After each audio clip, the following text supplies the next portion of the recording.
자, 수학과 첫 시간이고요. 이번 시간에는 집합에 대해서 공부를 할 겁니다. 일단은 집합이 뭔지 그 의미에 대해서 공부할 거고, 그 다음 집합을 표현하는 방법에 대해서 공부를 할 겁니다. 일단 시작은 집합에 대해서 먼저 공부를 해볼게요. 자, 집합이 뭔가? 교재를 한번 보세요. 교재를 보시면 집합에 대해서 뭐라고 써 있어요? 기준이 명확해서. 기준이 명확하다는 말이 무슨 얘기야? 기준이 명확하다는 말은 이런 말이야. 이 기준을 만족하는 친구들과 이 기준을 만족하지 못하는 친구들을 우리가 완벽하게 구분해낼 수 있다. 이게 기준이 명확한 거야. 오케이. 그랬을 때 그 기준을 만족하는 친구들만 모아서 우리가 집합이라고 부를 겁니다. 이렇게 되는 거야. 그래서 집합이 뭐다? 기준이 명확해야 돼. 그치? 그래서 그 대상을 분명하게 정할 수 있어야 되고요. 이때 그 기준을 만족하는 대상들을 모아놓은 걸 우리가 뭐라 부르겠다? 집합이라고 부르겠다. 이렇게 됩니다. 자, 그러면 문제를 하나 보면서 얘기를 해볼게요. 13쪽에 필수 예제 1번을 가지고 한번 해봅시다. 1번에 보시면 이렇게 써 있어요. 1반. 우리 반에서 키가 작은 학생들의 모임. 키가 작은 학생들의 모임입니다. 그럼 키가 작다는 이 말은 기준이 분명한가에 대해서 생각해봐. 얘를 기준으로 이쪽 아이들은 키가 작은 아이들, 이쪽 아이들은 키가 작지 않은 아이들. 구분이 가능할까요? 불가능하겠죠? 기준이 분명하지 않습니다. 얼마가 키가 작은 건지에 대한 기준이 불분명하기 때문에 얘는 집합이 될 수가 없다. 이렇게 판단하시면 되겠네요. 그죠? 자, 2번 볼게요. 2번을 보시면 뭐예요? 예쁜 여학생. 예쁜 여학생들의 모임. 자, 그럼 예쁜 여학생. 마찬가지야. 여기 사람들이 모여 있는데 이 중에서 예쁜 친구들만 이렇게 이쪽에, 그렇지 못한 친구들은 이쪽에 이렇게 구분 지을 수 있다 없다? 그렇지? 기준이 불명확하기 때문에 구분 지을 수 없다. 이런 건 집합이 될 수가 없다. 괜찮아요. 자, 그다음 세 번째는요. 우리 학교에서 혈액형이 B형인 친구들, B형인 학생들. 자, 혈액형이 B형인 것은 혈액형 검사를 해서 B형인 친구들과 그렇지 않은 친구들 구분할 수 있지, 확실하게. 그치? 그래서 B형인 친구들만 모아 놓을 수 있습니다. 그러니까 이거는 기준이 명확해서 바로 집합이 될 수 있겠네요. 그 다음 네 번째 4번을 보시면 키가 170cm에 가까운 사람들의 모임입니다. 키가 170cm에 가깝다. 그러면 이거를 만족하는 친구들과 그렇지 못한 친구들을 명확하게 구분 지을 수 있을까요? 어렵겠지. 왜? 170에 가깝다는 게 뭐 170하고의 차이가 1cm 이하인지, 뭐 10cm 이하인지, 20cm 이하인지 기준이 불분명하잖아. 그러니까 얘는 집합이 될 수가 없겠죠. 만약 다섯 번째를 볼게요. 5번을 보시면 3보다 크고 10보다 작은 자연수. 3보다 크고 10보다 작은 자연수. 기준이 분명한가요? 자, 이 조건을 만족하는 친구들을 우리가 명확하게 구분해낼 수가 있나요? 그치? 구분해낼 수 있지. 왜? 4, 5, 6, 7, 8, 9. 기준이 분명하기 때문에 우리가 골라낼 수 있겠죠. 그래서 얘는 집합이 될 수 있습니다. 그래서 집합이라는 게 뭐라고? 기준이 명확해서 그 대상을 어떻게 분명하게 정할 수 있어야 되고, 그 정해진 대상 하나하나, 그치? 걔네들을 모아놓으면 그게 바로 뭐다? 집합이다. 이렇게 말씀을 드렸습니다. 자, 그 다음 나온 내용이 뭐냐면, 두 번째 나온 내용은 원소가 나옵니다. 원소. 자, 원소는 뭐냐? 기준을 만족하는 그 대상 하나를 우리가 원소라고 부릅니다. 그 대상 하나를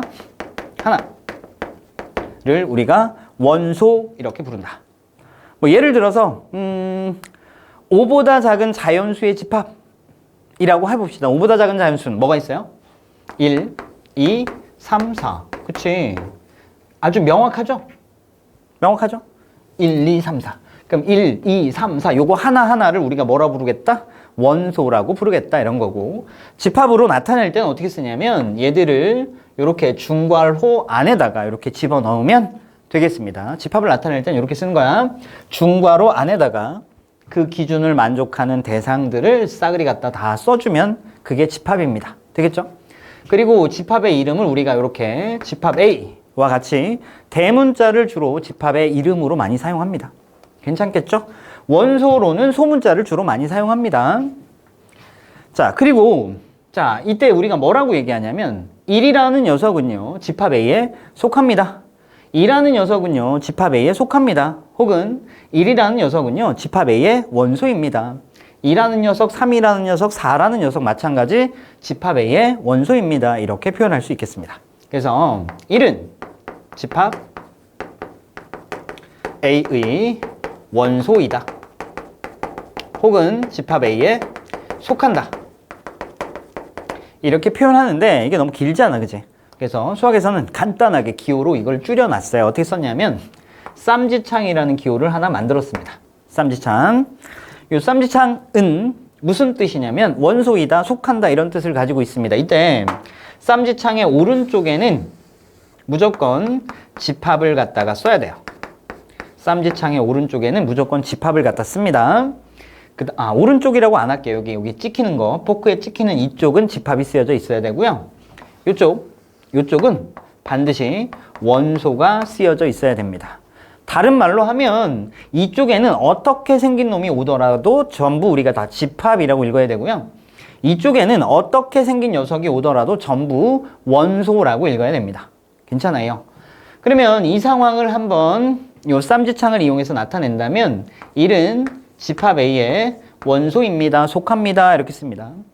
마찬가지 3이라는 녀석은 집합 A의 원소입니다. 3이라는 녀석은 집합 A에 속합니다. 이렇게 씁니다.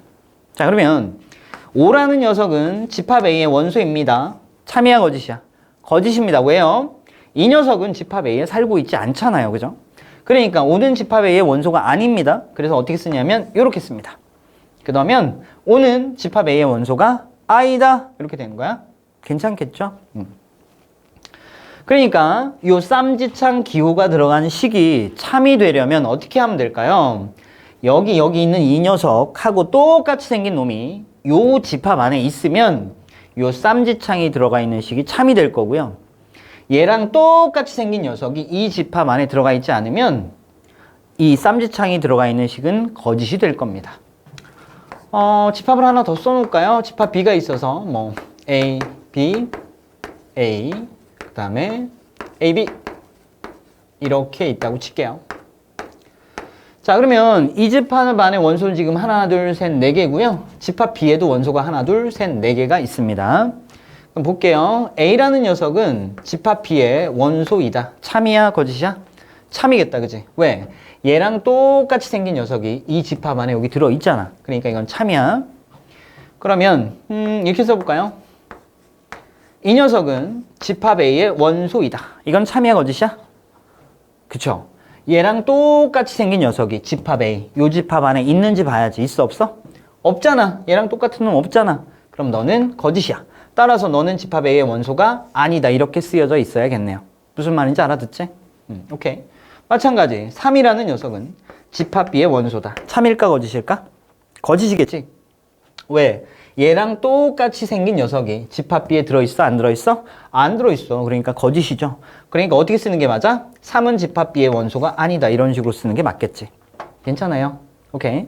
그래서 집합과 원소에 대해서 지금 설명을 드렸습니다. 집합이라는 건 뭐라고? 그 기준이 명확해서 그 기준을 만족하는 친구들과 그렇지 못한 친구들을 우리가 완벽하게 구분해낼 수 있어야 집합이 될 수 있다는 거.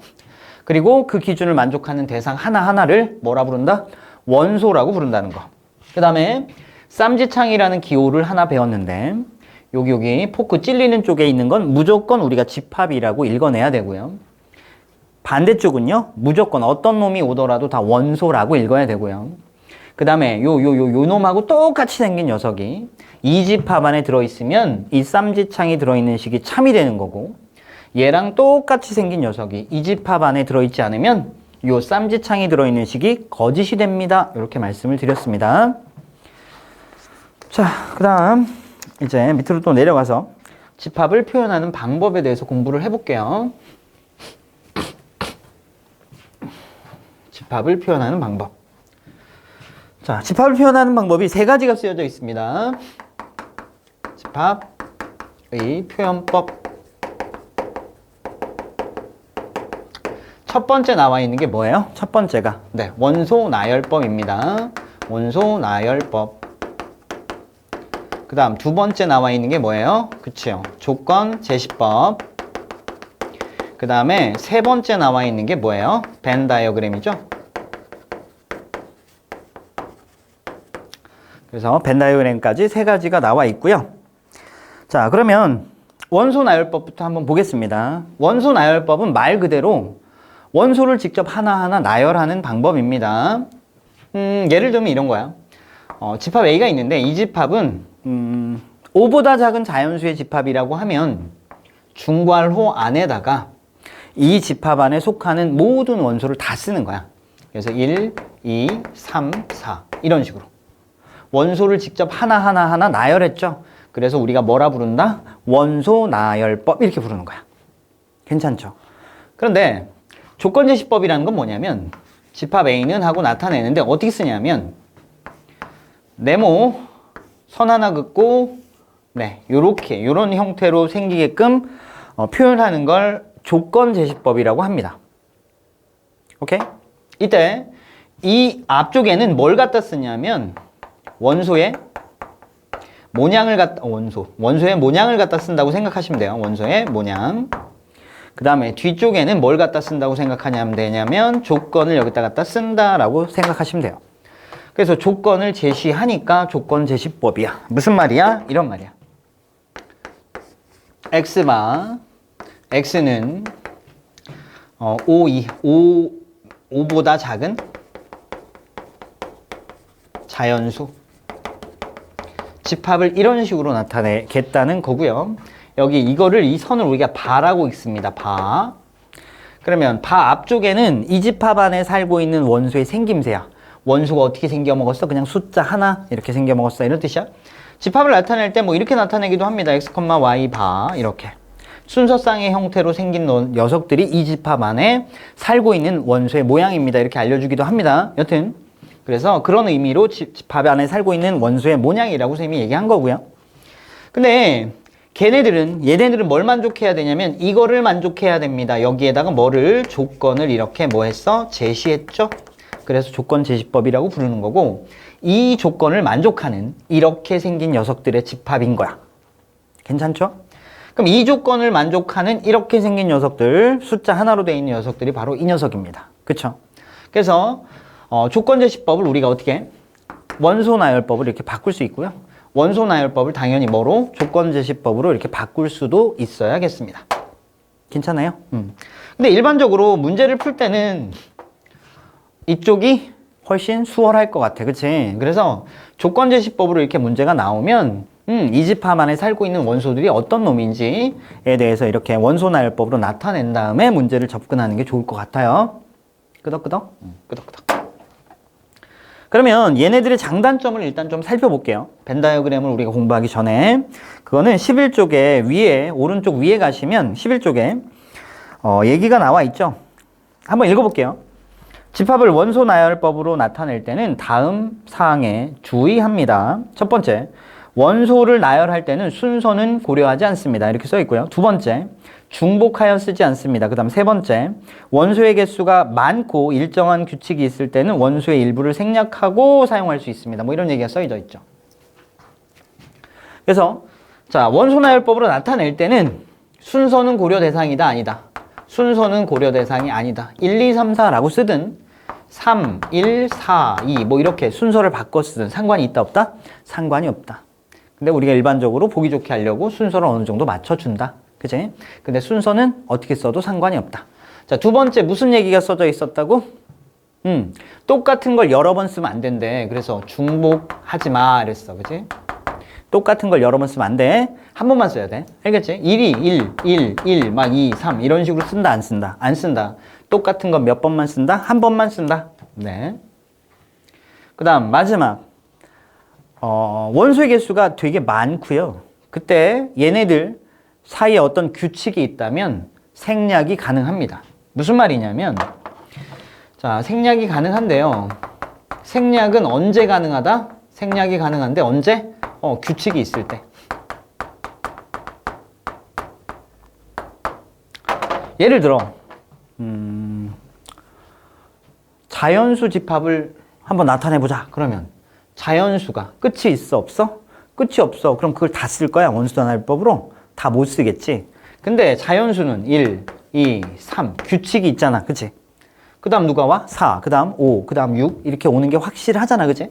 이럴 때는 땡땡땡을 이렇게 붙여서 생략할 수 있습니다. 이렇게 되는 거야. 괜찮아요? 그래서 원소 나열법으로 나타낼 때 원소의 개수가 무진장 많아. 그런데 걔네들 사이에 어떤 규칙이 있어. 그럴 때는 이렇게 땡땡땡을 이용해서 생략이 가능하다. 괜찮겠죠? 그 다음에 이제 조건제시법에 대해서 얘기를 좀 할 건데, 야, 원소 나열법으로 그럼 나타내면 되지. 왜 굳이 조건제시법을 만들었을까? 아마도 이런 이유였을 것 같아. 원소 나열법으로 나타낼 수 없는 경우가 있어. 무슨 얘기냐면 이런 거지. x가 1보다 크거나 같고 2보다 작다인 실수의 집합이다라고 해보자. 그러면 1하고 2 사이에 있는 모든 실수들을 다 쓸 수가 있을까 없을까? 없겠지. 그치? 실수는 몇 개 있어? 이 사이에 있는 실수? 네, 셀 수 없이 많죠. 그러니까 이런 걸 원소 나열법으로 나타낼 수가 없잖아. 그러니까 그럴 때 때문에 조건제시법이 만들어졌다. 뭐 이런 느낌으로 기억해도 괜찮을 것 같아. 그러면 가볼게요. 이런 거를 조건제시법으로 어떻게 나타내느냐? 집합 B라고 할게요. 자, x 봐. x는 1보다 크거나 같고 뭐 이렇게 씁시다. x는 1보다 크거나 같고 2보다 작거나 같다인 실수. 그 다음에 x는 실수. 뭐 이렇게 써줄까? 그치? 그래서 조건제시법으로 이런 식으로 나타낼 수 있겠다. 괜찮아요? 그래서 우리는 원소나열법으로 나타낸 걸 조건제시법으로, 또 조건제시법으로 나타낸 걸 원소나열법으로 바꾸는 거 할 줄 아셔야겠습니다. 그거 먼저 연습 한번 하고 갈게요. 그거 연습 먼저 하고 가기 전에 오케이. 필수예제 2번 문제 푼 다음에 그거 연습하러 가겠습니다. 필수예제 2번 갈게요. 30 이하의 5의 양의 배수의 집합을 A라고 할 거래. 집합 A가 누구래? 30 이하 5의 양의 배수래. 그럼 30 이하에 있는 5의 양의 배수를 찾아보면 어떻게 될까요? 5, 10, 15, 20, 25, 30. 30 이하 5의 양의 배수 집합이네요. 집합을 만들었습니다. 그래 놓고 보기에서 옳지 않은 것 고르는 문제네. 자, 1번부터 볼게요. 1번. 4가 집합 A에 이렇게 써져 있어. 이게 무슨 말이야? 4라는 녀석이 집합 A에 속하지 않는다. 원소가 아니다. 이렇게 써져 있습니다. 자, 그러니까 얘가 참이 되려면 어떻게 해야 될까? 얘랑 똑같은 놈이 이 집합 안에 없어야지 이게 참이 되겠지. 이 집합 안에 없네. 그러니까 너는 참이네. 그치? 참. 됐죠? 2번 문제 보겠습니다. 오는 집합 A의 원소이다. 이렇게 써져 있습니다. 자, 이 쌈지창이 참이 되려면 어떻게 해야 된다고? 얘랑 똑같이 생긴 놈이 집합 A에 들어있어야 참입니다. 얘랑 똑같이 생긴 놈이 여기 있네요. 그죠? 따라서 얘도 참입니다.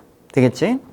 3번 볼게요. 12는 집합 A의 원소이다. 이렇게 쓰여져 있어요. 그러면 요 쌈지창이 참이 되려면 얘랑 똑같은 놈이 이 집합 안에 있어야 된다고. 똑같은 놈이 없잖아. 그러니까 너는 불화가 되겠다. 거짓. 그 다음에 4번을 보겠습니다. 4번은 어떻게 되어 있냐면 18은 집합 A의 원소가 아니다. 자, 이게 참이 되려면 얘랑 똑같은 놈이 집합 A에 없어야 되겠죠. 집합 A에 없네요. 그러니까 너는 참이 되고요. 5번 봅니다. 30이라는 녀석은 집합 A의 원소이다. 자, 이 녀석이 참이 되려면 30이라는 똑같은 놈이 이 집합 안에 있어야 돼. 있어 없어? 여기 있잖아. 그러니까 얘는 참이 되겠다. 그치? 그래서 구라는 3번입니다. 이렇게 되겠다. 그치? 그 다음에 필수 예제 3번으로 가보겠습니다. 필수 예제 3번에 가서 우리 자 원소나열법을 조건제시법, 조건제시법을 원소나열법으로 바꾸는 거 연습 한번 해볼게요. 필수 예제 3번입니다. 1번에 1, 2, 5, 10 얘네들이 있어. 그러면 이제 얘를 조건제시법으로 바꿀 거야. 그러면 조건제시법이 어떻게 생겼다 그랬냐면 보세요. 조건제시법은 x 이렇게 쓸게요. 네모, 바, 샥 이렇게 생겼는데 여기가 조건입니다. 조건. 근데 자 여기 들어가는 이 조건은 어떤 놈이냐면 이 집합 안에 살고 있는 친구들의 공통 속성을 바로 뭐로? 조건으로 제시하는 거야. 됐어? 조건은 뭐라고? 이 집합 안에 살고 있는 원소들의 공통 속성, 그걸 조건으로 달면 되는 거야. 그러면 우리가 이 녀석을 조건제시법으로 나타낸다면 실수 한 개죠. x바. x는 어떤 놈이어야 되느냐? 얘네들의 공통 속성을 갖다 써주면 돼. 얘네들의 공통 속성은 뭐야? 10의 양의 약수네. 그치? 그래서 x바, x는 10의 양의 약수. 요렇게 갖다 써주면 되겠다. 끄덕끄덕. 그쵸? 자, 두 번째 문제도 한번 가볼게요. 2번을 보시면 자, 3, 6, 9, 땡땡땡 이렇게 가고 있습니다. 자, 역시 얘를 조건제시법으로 바꿔볼 텐데요. 이 집합 안에 있는 살고 있는 원소들은 그냥 실수 하나, 빠. 그럼 여기다가 이 녀석의 공통 속성을 갖다 써주면 되는데 3, 6, 9 이렇게 가네. 아, 뭐야? 3의 배수네. 근데 3의 양의 배수네. 그치? 오케이. 그래서 3의 양의 배수. 이렇게 얘네들의 공통 속성을 여기에 이렇게 갖다 써주면 됩니다. 지금 보면 여기 뭐 했어? 땡땡땡 갖다 썼네. 뭐 했어? 생략했네. 그치? 생략을 했다는 말은 뭐야? 이 원소들이 규칙이 있다는 거야. 그치? 그치? 이때 규칙을 발견하려면 적어도 원소를 몇 개? 3개는 써줘야 규칙이 우리 눈에 들어오겠다. 그치? 그래서 땡땡땡 생략하려면 원소를 적어도 몇 개는 써준다? 3개는 써준다. 이렇게 생각합시다. 자, 그 다음에 3번을 볼게요. 3번. 자, x바. x는 1보다 크고 14보다 작은 짝수. 자, 이건 조건제시법으로 제시가 돼 있으니까 우리 이건 원소나열법으로 써주면 될 것 같아. 자, x바 x는 1보다 크고 14보다 작은 짝수야. 그럼 1보다 크고 14보다 작은 짝수들 찾으면 뭐야? 2, 4, 6, 8, 10, 12. 14는 안 되죠? 그래서 이렇게 써주면 되겠다. 괜찮죠? 그 다음에 4번으로 가보겠습니다. 4번. 4번은 x바. x는 3으로 나누었을 때 나머지가 1인 자연수. 3으로 나눈 나머지가 1인 자연수. 자, 그럼 찾아볼까요? 3으로 나눈 나머지가 1인 자연수 뭐 있을까요? 그래요. 1이 있고요. 2 아니고 3 아니고 4 있고요. 그 다음 5 아니고 6 아니고 7 있고요. 그 다음에 8 아니고 9 아니고 10 있고요. 그치? 봤더니 3씩 3씩 3씩 더해지는 규칙이 보입니까? 네, 보이네요. 그럼 여기다 땡땡땡 이렇게 써주면 되겠다. 그치? 원소가 대단히 많은데 규칙이 있으니까 우리가 땡땡땡을 이용해서 뭐 하자? 생략하자. 이렇게 나타낸 거예요. 되겠죠? 자, 그래서 원소나열법, 조건제시법에 대해서 공부를 했고요. 그 다음에 이제 마지막으로 집합을 표현하는 방법, 마지막 벤 다이어그램을 보겠습니다. 벤 다이어그램. 벤 다이어그램은 뭐냐면 집합에 속하는 원소들을 그림으로 좀 나타내자 이런 얘기야. 예를 들면 집합 A가 원소가 뭐 1, 2, 3, 4라고 하면 벤 다이어그램 이렇게 보통은 동그라미를 많이 쓰시고요. 뭐 네모를 쓰든 뭐 별을 쓰든 달을 쓰든 자유. 일반적으로 동그라미를 많이 쓴다. 그럼 이 안에다가 원소들을 이렇게 갖다 써주면 돼. 이렇게. 됐어? 근데 이렇게 쓰는 건데 이렇게 쓰면 이게 1, 2, 3, 4인지 12, 30, 4인지 헷갈릴 수 있음. 그래서 우리는 컴마를 찍도록 하겠습니다. 알겠지? 원래 벤 다이어그램은 이렇게 컴마를 찍지 않습니다. 그런데 우리는 컴마를 찍어서 확인을 좀 할게요. 알겠지? 서로 구분해야 되니까. 여튼 이와 같이 그림의 형태로 집합을 나타내는 방법을 우리가 뭐라 부른다? 벤 다이어그램이라고 부른다. 네. 그래서 집합을 표현하는 세 가지 방법에 대해서 말씀을 드렸습니다.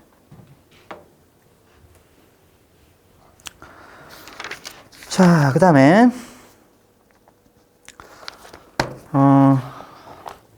필수예제 4번 문제 하나 더 풀고 갈게요.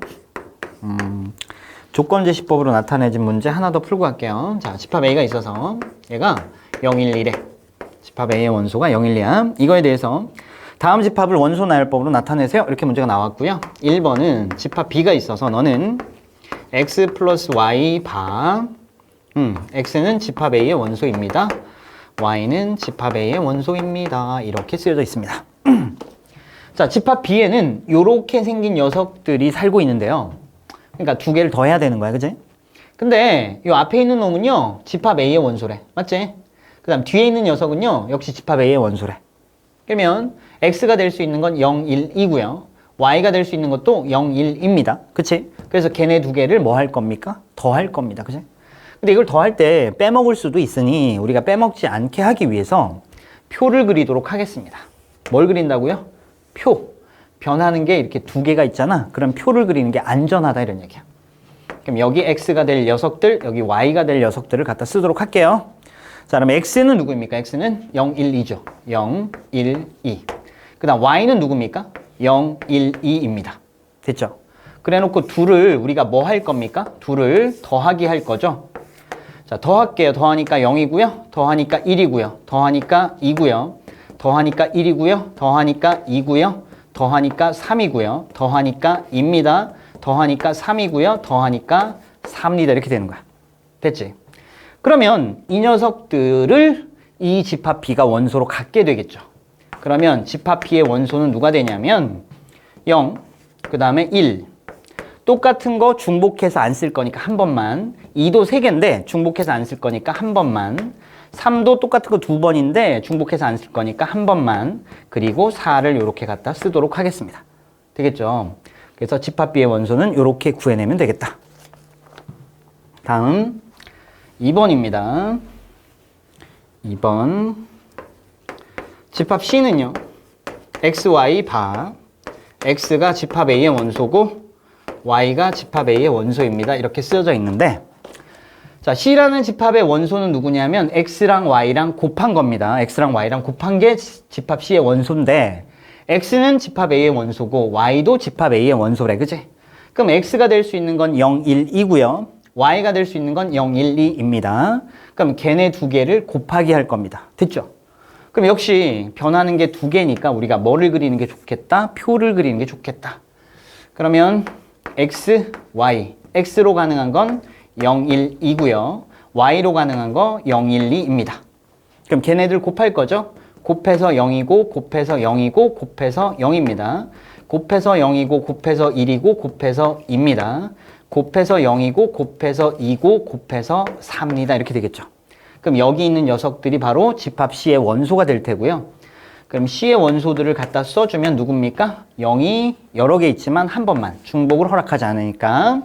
그 다음 1은 하나 갖다 써주고 2가 두 개지만 한 번만 쓸 거고요. 4 한 번 있어서 그거 갖다 쓸게요. 이렇게 해서 자, 조건제시법으로 나타낸 집합의 원소들을 우리가 또 구해봤습니다. 되겠죠? 자, 이렇게 해서 집합을 표현하는 방법에 대해서 말씀을 드렸습니다. 자, 그래서 우리가 이번 시간에 뭘 했다고? 집합의 뜻과 집합을 표현하는 방법에 대해서 공부를 했습니다. 여러분들 이거 원소나열법 조건제시법으로 또 조건제시법을 원소나열법으로 바꾸는 거 연습 열심히 해두고 그 다음에 집합에서 우리가 오늘 배웠던 것 중에 뭐 있었어?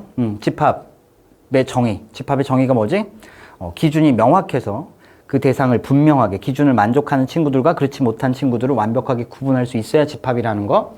그 다음에 그 집합 안에 살고 있는 대상 하나하나를 뭐라 부른다는 거? 원소라고 부른다는 거. 그 다음에 요 기호 배웠죠.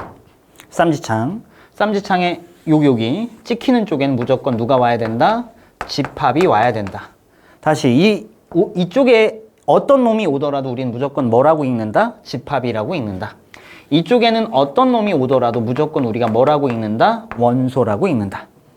그래서 요 쌈지창 들어간 식이 참이 되려면 얘하고 똑같은 놈이 이 집합 안에 살고 있으면 참, 얘랑 똑같은 놈이 이 집합 안에 살고 있지 않으면 거짓입니다. 이렇게 판단하시면 됩니다. 라는 거 말씀드렸습니다.